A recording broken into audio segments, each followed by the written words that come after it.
はい、皆さんこんにちは、あきやです。今回はですね CP プラス2025にやってきました。今回はですね、日本でこの4日間パシフィコ横浜でね開催される日本最大級のねカメライベントにねやってきましたので、それをねこう現地でレポートねしていきたいなというふうに思っております。このイベントではですね、新製品のカメラとかレンズとか、それ以外にもジンバルや三脚とかも本当に何でもね、ハードウェアもソフトウェアも本当にね最新のものをね、一気にね全てを体験できるようなね、そんなスペシャルイベントになっています。でこの CP プラスというのは毎年開催されてるんですけど、今年もねその時期がやってきたというところで、今年の注目のねブースであったりとか、もう新しい製品とか、実はこんなものが出てたんだよみたいなね細かいところまでね全てね取材していけたらなというふうに思っておりますので、来れない方もぜひね会場の雰囲気をね一緒に楽しんでいただければなというふうに思っております。ということでもう早速ね実際に入っていきたいなというふうに思います。それでは行ってみましょう。シグマさんでしょう、削り出しのデザインキヤノンブースにやってきました。パワーショット V1 を我らがソニーブースへやってきました。機材の暴力エグいですよね。めちゃくちゃ軽くて360度カメラになります。これなんとね 8K 撮れます。いや贅沢やなこれ。 ZFC がねすごい展示されてます。僕登壇します。セミナーをさせていただきます。登壇をさせていただくこととなっております。まさかのトマログさんにお会いできました。疲れてない、大丈夫、疲れてない。おおすげえ。はい、それではですね実際に中に入ってきました。こんな感じですね。もうめちゃくちゃ盛り上がってますよ。このようにねいろんな各ブースがたくさんね、それぞれに配置されてて、向こうから向こうまでねもうめちゃくちゃブワーって広がってる。もうこの時点でめちゃくちゃワクワクすると思うんですけれども、早速ねちょっと行きたいところがあるのでもう行っちゃいましょうか。はい、行きましょう行きましょう。はい、まずはですねやっぱりシグマさんでしょう。新製品ちょっと見なあかんなと思うんでちょっと行きましょうか。じゃじゃん、皆さんこれがシグマ BF というカメラです。こんな感じですね。筐体デザイン、これブラックカラーになるのですが、こちらシルバーモデルもございます。はい、こっちの方がなんか個人的には好みではあるかな。ちょっとね隣の方が今貸してくれてるんですけれども、このアルミの削り出しのデザインかな、すごいカクカクしてて、このボタン類が物理ボタンもほとんどないようなデザイン感になっています。ちょっとこれを詳しく見てみると、これが電源かな、電源だ。何これ、モノクロや。でここのグリグリ回せたり、いやちょっとね初めて使う操作感で結構むずいかも。で明るさとかもいじれたり、タッチも対応してるんや。これタッチも対応して、色合いとかもレッドブルーとか色味のトーンとかも変えれるようになってますね。でこれがカラーですね。ここのモノクロをへーすごいすごい。スタンダードホワイトバランスがこれか。ここのホワイトバランスをちょっとオートにして、ちょっと待って、これめっちゃいいかも。これねちょっとデータが欲しいところではあるんですが、このカメラそもそも SD が入らなくて、内蔵メモリが約 230GB あるもので、基本的に SD で抜き差しはできない。もう USB-C ケーブルがここにあるところをPC とつないでデータを取り込んだりするという風なものになっています。はい、でこちらがねこのシルバーのデザインの方で、このレンズもシルバーの筐体のものが、一緒にリリースされていました。この統一感はかなりいい感じだと思います。でこの I シリーズというのはこのねシグマさんのラインナップの中で単焦点レンズのシリーズなんですが、かなり小型軽量なもので、すごくよくできたデザインですね。素材感でいうとなんか Mac のスタジオディスプレイとか Apple 製品のちょっと高価な部類のもののアルミ製品のようなちょっと質感のねデザインに近いのかなと思います。まさかのトマログさんにお会いできました。いやこれはでも来るでしょう。いや来ちゃいますよ。40万持ってきたよ。マジで買う予定では。がっつり買う予定ですか。買えないと思う。多分1年ぐらい。そうですね。多分生産が追いつかなさそうですよね。まさか日本メーカーでこんなのが出るとは思わないぐらいの、デザインと、でもシルバー見てこれは絶対トマログさんこれ刺さってるだろうなと思って。これマジで買います。意外とシグマさんはねカメラボディも出しています。はい、でシネレンズであったりとかね、今回のね I シリーズの新色のカラーシルバーのねものとか、ブラック、僕一回ねこれ購入したこともあったんですけど、ちょっとねなんか写りがね合わなくて売っちゃったんですけれども、でもねその辺のものもございますね。結構ねこういう風にあったりしますので、この辺もね楽しめるところになっています。はい、ということで続いてはですねインスタ360さんのねブースにやってきました。今回ねこの動画はインスタ360さんのね、提供でお送りしておりまして、今回ねコラボレーションもねしていただけるとのことなので、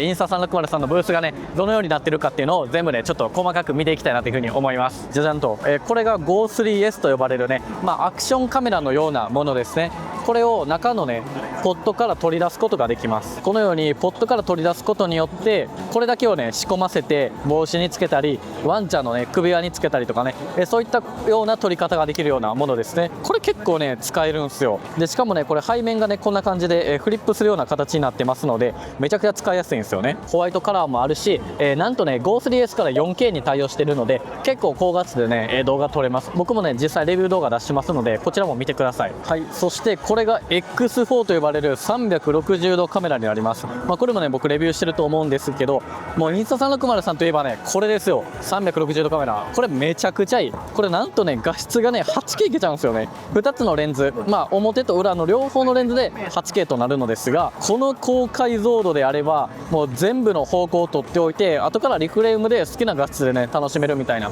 そういったような撮影がねできるようになっています。で隣にこの X3 ですね、3もまだあってこっちだとねもうちょい安く買えると思うので、ちょっと値段がネックな方は全然3でもいいのかなと思います。ただ僕はね高画質という意味では X4 のね 8K がおすすめですね。はい、こちらがインスタ360 Pro 2 Pro ですね。これね僕こちらもレビューしてると思うんですけれども、これはねマジでいいですよ。 iPhone のスマホジンバルはねもう一旦これでいいんじゃないかなと言えるぐらいいいです。でここのねトリガーボタンをね1回押すと、ここが緑になって、いろんな人物とかをねトラッキングさせることができます。それでもう完全にね追いかけて撮影をねすることもできたりするので、これは結構いいですよ本当に。でこれね、2回押せば横にして撮ることもできて、でこれね三脚が内蔵されてるんですよね。なのですぐにさっと置いて、使うこともできます。で、こちらが、インスタ360、エースプロ2ですね。はい、これが、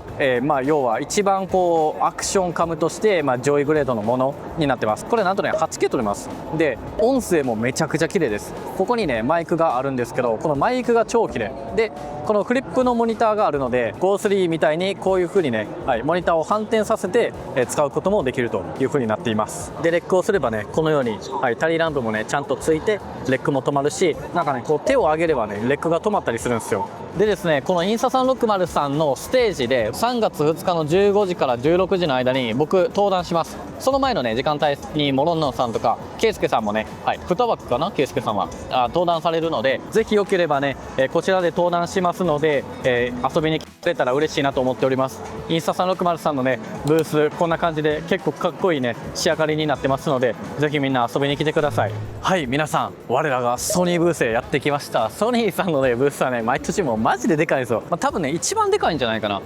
というようなブースになっております。で、ここにねワークショップブースがあって、今日この後ね14時15分からねまた登壇があったりするんですけれども、ちょっとねソニーブースについてもね簡単に紹介しようと思います。はい、ソニーブースはこんな感じですね。めちゃくちゃでかい。トレッキングしてます。こういうスポーツのね体験場所があって、午前中剣道とかしてたんですけど、ここで α1-2 とか α9-3 とかね、そういったフラッグシップモデルのカメラを使って、それぞれね、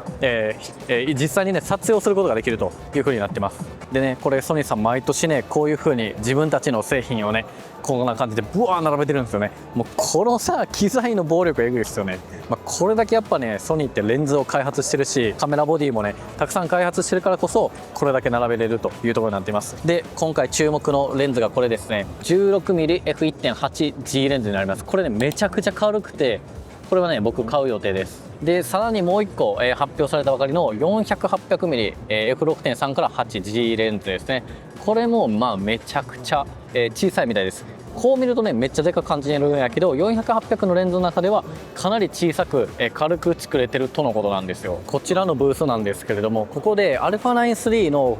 グローバルシャッターによるフラッシュ全速度同調に対応するというね撮影体験ができるんですけれども、個人的にこれがね一番やばかったです。こちら α9-3 に、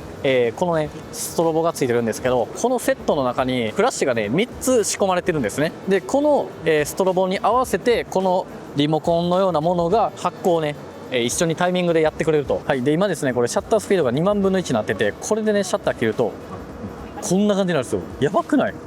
もう全くね全然違うね光になってます。なのでこのシャッタースピードだと取り込む光が少なすぎて、もう太陽光とかですらこれぐらいなるらしくて、全然昼間でもねこういった全然違うような雰囲気を出すことができます。これが α9-3 っていうこのカメラの、グローバルシャッターっていう方式だからこそできるみたいな、これだけねシャッタースピードを速くできるみたいな、そういったね方式になるとのことなんです。これえぐいっすよね。楽屋に来ました。はい、絶対諦めに。ムービーやからそんな適当なこと言わんといて適当なこと言わんといてこれムービー使われるんやろうな。使われるんやろうな。まあ、この後にですねソニーさんの、ワークショップ集まれ FX3 ダーバーズというねタイトルテーマで、僕と、ボイですね、まあ、昔からの友達のボイとあとウィンと用意してんの用意してんのエルサさんと一緒に、まあ喋る会そう喋る会エルサさんご担当者お疲れ様ですどうもこんにちは。よろしくお願いしますお願いします。大丈夫なのかな。緊張する？いや4人なのはねしないっすね心強い。余裕。どうぞお越しください。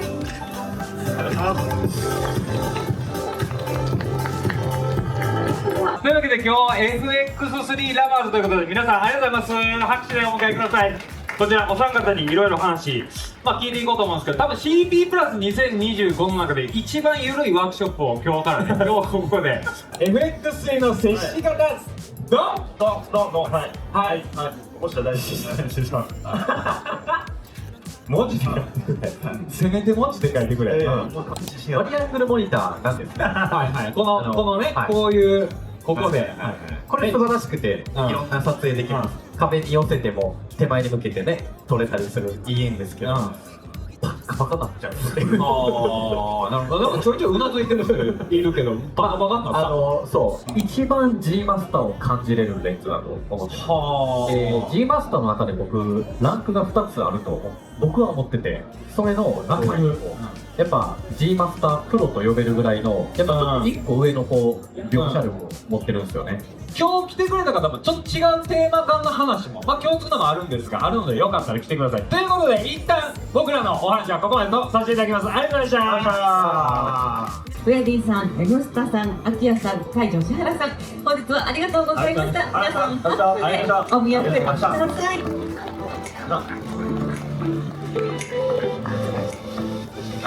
りがとうございます。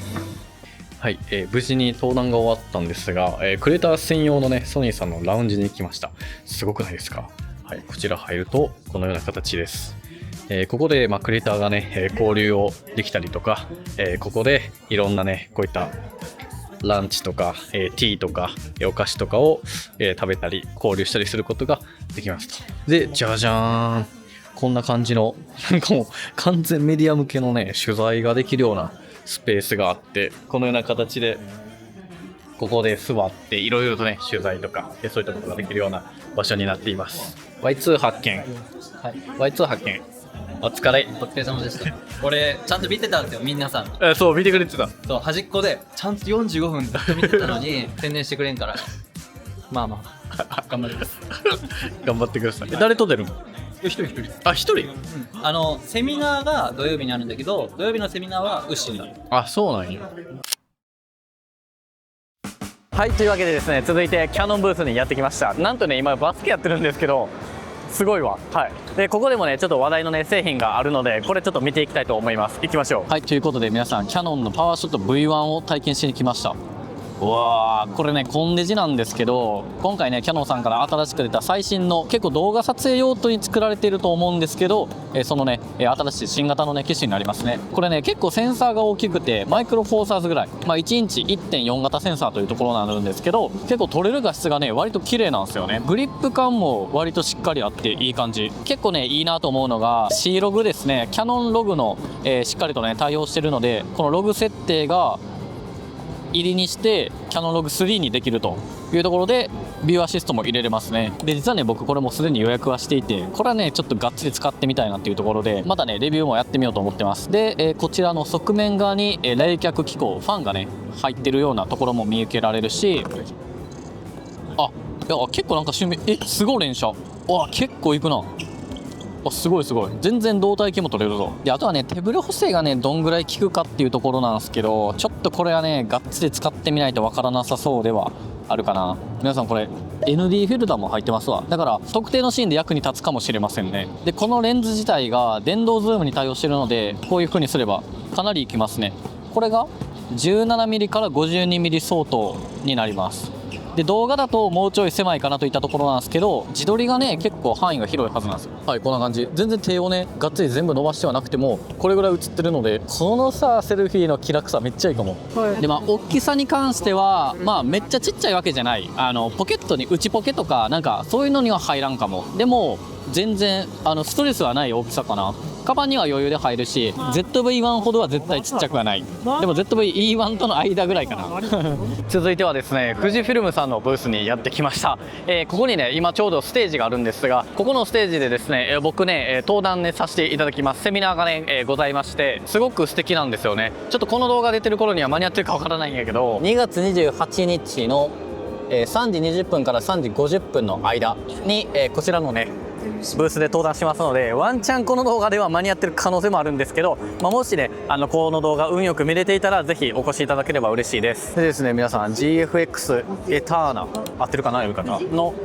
シネマカメラですね。こちらまだ開発発表の段階なので正式発表はまだされていませんが、富士フィルムさんのね GFX シリーズの、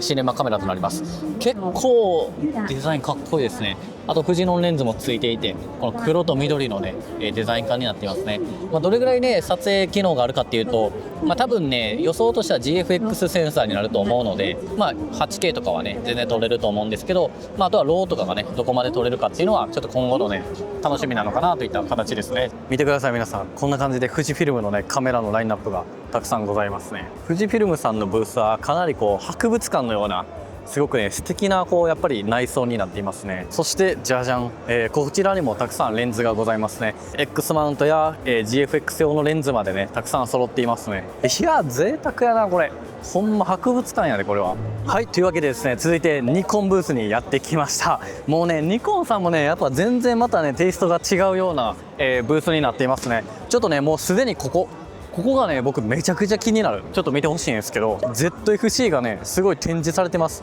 こんな空張りやんの。はい、こんなねいろんなデザインの ZFC ちゃんがねたくさん並べられていますね。僕もね実際この ZFC はね持っていますけれども、このオリーブグリーンとかのねこのカラーもいいですよね。こっち側には、ZF ですね。こっちがフルサイズのモデルで、あっちが ZFC が APC のモデルですね。こちらもカラーのラインナップがたくさんありますね。これおしゃれやな。ZF ね僕あんまちゃんと使ったことないんですけど、ZFC でもねすごくめちゃくちゃいいんで、こういったね可愛さ重視でねカメラを買うならねこういったものもおすすめかな。であとはねこちらの Z52 ですね。これ最近ね僕購入して、こちらもねレビュー動画出してると思うんですけど、これもねなかなかいいですよ。これはね写真も動画も両方万能に撮れる、かつニコンのね最新のね XPEED7 というねエンジンを搭載していて、かなりね仕上がりもいいですし、写真も動画も万能に撮れる、なおかつここのフラッシュもねたくさんついてる、もうとにかくね上位グレードのものの性能もバンバン入れてるようなカメラなので、これは結構間違いないカメラのうちのね一つかなと思います。よかったらねこれレビュー動画出しますので、よかったらぜひ見てみてください。ニコンブースもねかなり巨大で、ここですねニコンビデオクリエイターというところで、ここのニコンのレッドですよ。レッド買収しましたよねニコンさんが。その Z マウントとレッドの組み合わせみたいなのをここで体験できるみたいですね。こちらですね、レッドコモド X に新レンズの28135ニッコール Z の、新レンズがねついた、セットアップになってます。今回ねこのコモド X 自体のこのマウントが Z マウントであると。なのでニコンのレンズにも使えるし、このコモドとしても、両方使えると。もうマウント自体が Z マウントになってます。しかもこのやっぱりニコンカラーのね黄色の、デザイン化になってて、いやこれはかっこいいですね。ズームもですね28から135までかなりいきます。このトルク感素晴らしいな。ヌメヌメやな。いやこれはすごいぞ。でコモドはねだいたいここら辺にメニュー画面があって、ちっちゃいねモニターというか液晶ディスプレイもね見えてはいるんですけれども、こういう風に確認することができます。今サインストさんのブースに来たんですけど、なんかねこんな感じの特別引換券で SSD がもらえるらしいんですよね。ちょっともらいに行ってみたいと思います。ちょうど一緒に僕も来たとこなんです。俺もらったよこれ。そうなんですか。もらった。エクリプスという日食っていう、確か凌駕するとか、SS ですね。次なんでこれマグセーフにつくということですか。おっしゃる通り。へえ、すごい軽いですね。これ何テラぐらいが最大容量ですか。最大容量4テラバイト4テラまで。で4000メガぐらいの速度が出ると。が出る。書き込み読み込み。じゃあかなり速いですね。すみません、ありがとうございます。もらっちゃいました。ありがとうございます。はい、ということで続いてルミックスブースにやってきました。ルミックスもね、もうほんと直前に新しいのが出ましたよね。ちょっとね、それをチェックしに行きたいなと思います。なんかね、ブース自体はこんな感じのホワイトとね、そこに付随するカラーをね、やっぱり取り入れてるようなブースですね。ちょっとこう、いい意味で明るくなったというかね、そんな印象がありますね。皆さん、ヒストリー・オブ・リミックスです。いや、これはちょっと上がるわ。2000年代のね、ものから10年代。そして、僕が初めて購入したのがこの2017年の GH5 ですね。はい、ここからさらに G9、GH5S、S1R とか来て、これもね買いましたね。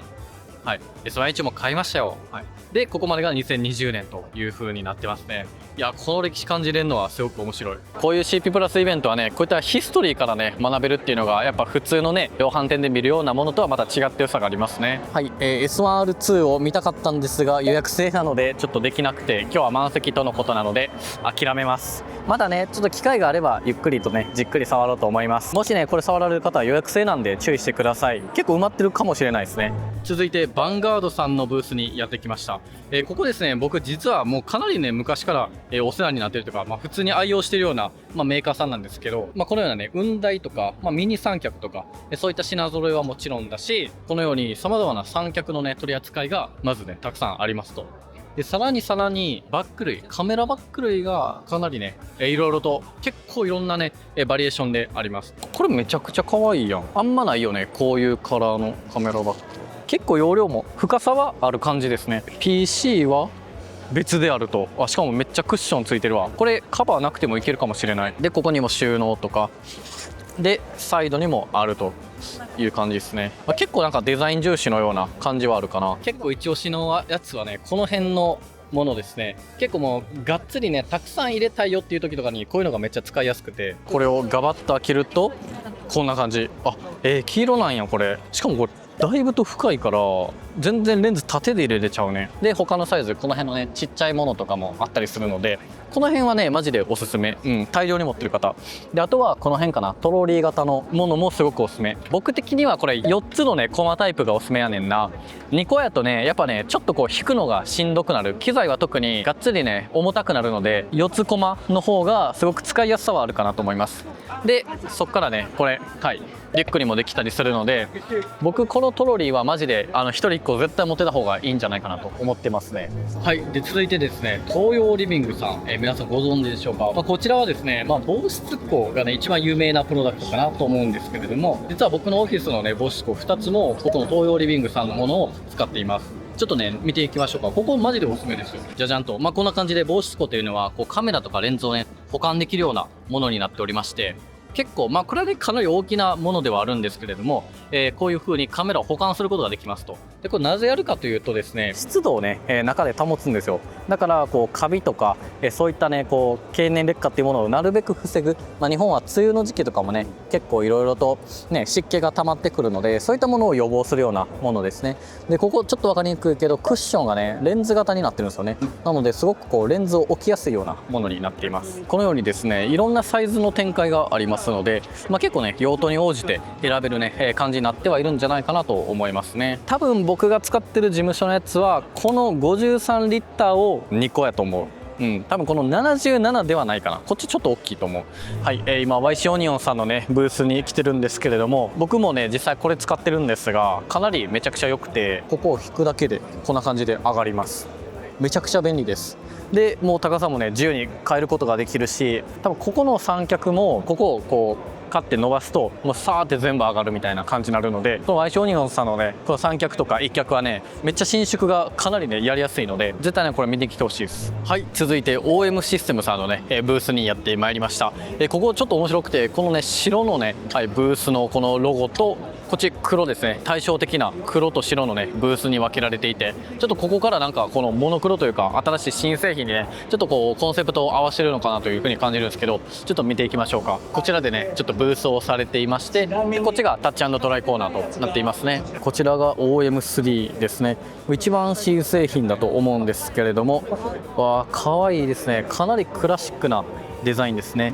センサーはねマイクロフォーサーズセンサーになるんですけれども、この上面の軍艦部分のダイヤル周りもすごくよくできた作りですよね。シャッターフィーリングもかなり押してる感じがあります。この前面のねグリップは全然ないんですけれども、ここにねサムレスト的なものがあるので、そこまでなんか落としてしまいそうになるようなことはそんなめっちゃあるわけではないのかな。中身自体は OM1M2 とのことだと思うんですけれども、スペック的にはね結構問題なく普通にね十分な撮影体験ができるんじゃないかなと思います。で新製品となるのはこのレンズもそうで、この 17mm の F1.8 これがねかなり良さそう。マイクロフォーサーズなので換算 34mm ぐらいになるんですけど、でこれだけコンパクトですから、これほぼフードですからね、はい、フードを取るとこれぐらいの小ささになるので、これだとねかなりシャッターフィーリングはねいいんじゃないかなと思います。この時代にさこのクラシックさはさなかなか攻めてますよね。いやかなりいい路線ですよねこれも。でここが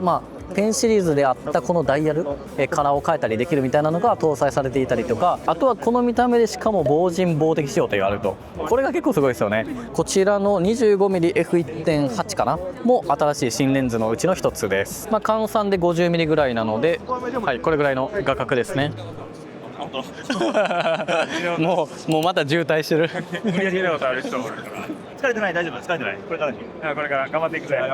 バイバイ。はい、というわけでですね、ハッセルブラッドのブースにやってきました。見てくださいよ、このハッセルブラッドの H というねロゴがもう大胆に刻まれています。これはもうデザイン的にね満点なんじゃないですか。めちゃくちゃかっこいい。つい最近ね僕もハッセルブラッドのカメラをねレビューしましたので、ちょっとね簡単に紹介しようと思います。ブースのね中はこんな感じになっていますね。ここにですねハッセルブラッドのこれまでのカメラたちのね歴史がございます。The History of Hasselblad Cameras ブワーっとありますね。もうここに最新版のものがありますが、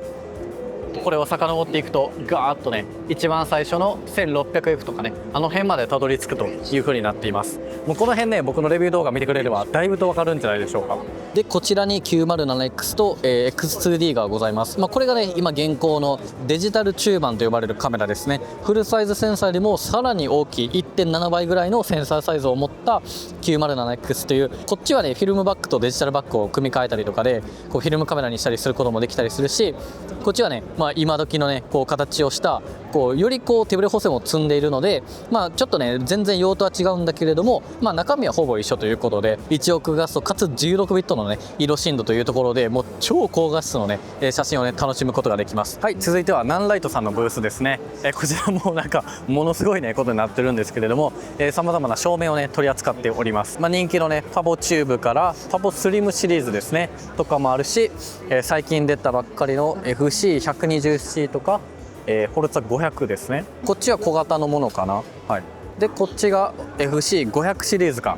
僕もちょっと今使ってるスタジオでこれか FC500B、 これ光量えぐいですよ。めちゃくちゃ頼りになる。はい、で 300B とか 300C もありますね。僕この 300B も使ってるか。でこっちの奥にはこんな感じのナンルックスというね、はい、またもっとね巨大なライトたちになります。ちょっと僕この辺はもうよくわからないですわ。で、今回ですね、なんとまたこちらでもねセミナーをさせていただきます。3月2日13時から秋山ムービーとウィティの2人で、セミナーをねさせていただきますので、ぜひねこれよかったら来てください。でねこのソフトボックスが結構えぐくて、オーマイガー、おすげえ。Yes。なるほどなるほど。皆さんご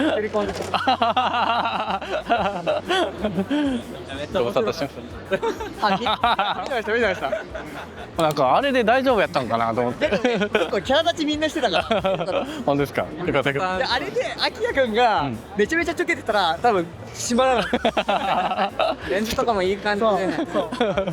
いやよかった。閉める係がいた超いい感じ。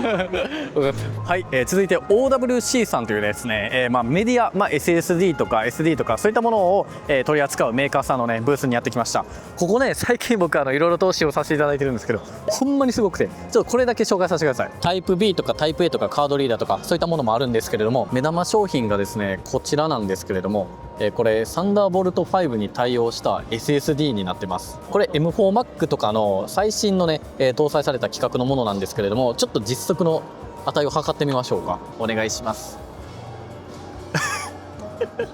これがガチで出てます。ガチで USB-C ですよね。サンダーボルト5で経由されていて、これが出てます。ちょっと笑ってまうな。これが内蔵よりも速いと。これ M4 Pro ですか？ M4 Pro です。あ、M4 Pro か。ストレージが512のモデルですね。おそらくこれが MAX とか多分ストレージが多いともうちょい速いですよね。内蔵の SSD がもう Mac の内蔵 SSD ぐらい速い SSD になってます。なので Mac 買うときにほらもうねこれ拡張せんでいいんですよ。2TB で8万円ぐらい、4TB で12万円ぐらいと、1TB あたり3万円ぐらいの計算かなといったところです。でもやっぱりこの速度を手に入れれるなら、割と選択肢にはなれるぐらいの価格帯ではあるのかなと個人的に思います。しかも防水防塵対衝撃なんですね。なってます。すごい。それはかなり安心ですよね。はい、ということでですね、日産のねブースにやってきました。この日産というのは、最近ねシネレンズとかもね作ってたりするんですけど、今も見えてる通りフィルターですね、カメラレンズにつけるフィルターさんのね、メーカーというところで、僕ねマジの、ガチで愛用しまくってるんで、ちょっとねおすすめを紹介したいと思います。はい、こちらジェットマグプロシリーズというね、フィルターシリーズになっていて、こっち側に 82mm までの、フィルターがあります。でちょっとこっちのテーブルにそれより大きい86とか、96とかかなのもうワンサイズ上のもののフィルターたちがありますと。でこのねジェットマグシリーズが本当にね素晴らしくて、僕もね今たくさん使用させていただいてるんですけど、これねどのような使い方をするかというと、ここにね、1個取り付けておけば、これをねもうカチッとはめるだけで使えるんですよね。で取るときはここをずらしてあげてサクッと取れると。でこれさらに1個つけてまだまだいきます。まだつけて何枚でも重ねれるという風になるんですね。でさらにちょっとね僕これ初めて見たんですけど、可変 ND 版も出てます。はい、今までね固定の ND のものがねさっき多分出てたはずなんですけど、可変の ND のものですね、こういうちょっと濃度が変わるやつもこのまま取り付けることができます。一番下のレイヤーのここの部分に合わせることによって固定をすることができるんですよね。なのでこうするともうマジで取れない状態になります。でもこれをこうやってずらすと取れるという風になるので、かなり使い勝手よくて、これでロックができると。で取れないようになるので、このねシステムはかなり使いやすいです。でですね、こちらのステージで、僕またね日産でもね登壇をさせていただくこととなっております。ぜひねみんなもしね時間が合えば、来てくれたらねすごく嬉しいなと思いますので、ここでですねジェットマグプロにね関するショート動画の、ブレイクダウン、編集のね、やり方とか戦略についてお話ししますので、ぜひねこちらもチェックしてください。